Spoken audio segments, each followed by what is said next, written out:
Belinda and HarperAudio Australia present this unabridged recording of the final chapter, written by January Gilchrist and read by Elizabeth Brennan and Oriana Morris-Johnson. Content warning: murder, sexual assault, violence.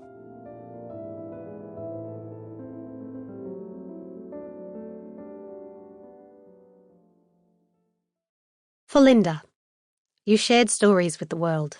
Now you're part of one. Police have sealed off a section of the Blackheath area of the Blue Mountains National Park, including the grounds of Thorn House, after a body was discovered on the track to Govett's Leap. This comes on the back of reports that police were called to Thorn House, now a writer's house called Ramnusia, to investigate the suspicious deaths of two as-yet unnamed individuals, believed to have been staying at the house. Detective Sergeant Michael Tomlinson said today, "We cannot reveal the identity until next of kin have been notified. However, we can confirm that the police force have cordoned off part of the area near Thorn House while we undertake further investigations after two people were found deceased." Police were unwilling to confirm if and how the three deaths were related. Locals told the Sydney Informer that they're not surprised. The property, set on the edge of the state forest where Australia's most vicious serial killer, Byron Jakovic, hunted his victims, is the site of the tragic passing of the Thorn family and is widely believed by the people of the town to be haunted. A resident, who wishes to remain anonymous, said, "The locals won't go anywhere near it. Too much bad luck. It's not right, what went on up there. It's not right."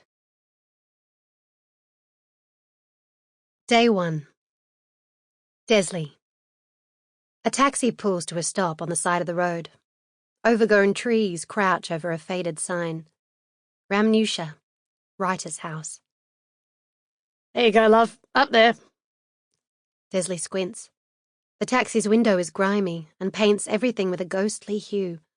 The driveway is long, winding, and covered in gravel. She sighs.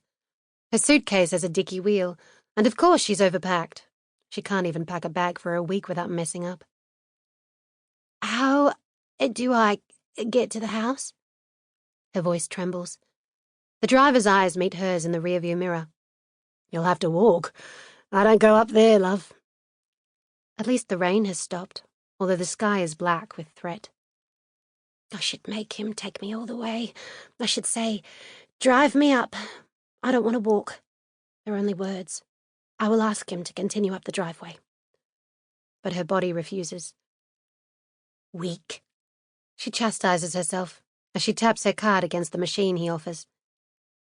"Thanks so much," she says, and immediately hates herself. He lurches out of the taxi, keeping his face averted from the driveway, and dumps her lurid pink suitcase on the ground. Desley blows on her hands. It's far colder than she'd imagined it would be.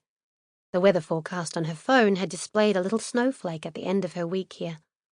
She'd shown her daughters and promised to send photos if it snowed. Queenslanders through and through, they'd squealed with delight at the idea of it. Their experience of winter was wearing tights under their school dresses for 2 weeks in July. Desley had bought this jacket online especially for this trip to the Blue Mountains. "Good luck, love. Watch out for the ghosts," the driver calls as he leaps back in the car. He's U-turned and sped up the road before Desley can respond. Once she'd given him the address, he hadn't stopped regaling Desley with ghost stories of the house. Now, her overactive imagination has got the better of her. "The locals won't go near it," the driver had said. "That's why the Council of the Arts turned it into a writer's house. Couldn't pay any of us to live in it. The whole family. Dead." Desley smiled politely. She doesn't believe in ghosts. She's married. She knows there are far worse things to endure than something that goes bump in the night. Her driver had cleared his throat as his eyes held hers in the greasy rear vision mirror. "Not to mention all that Jakovic stuff." Desley hadn't been able to reply, her mouth drying unpleasantly at the mere mention of the name. She chews her lower lip as she gazes around. The air... Sample complete. Ready to continue?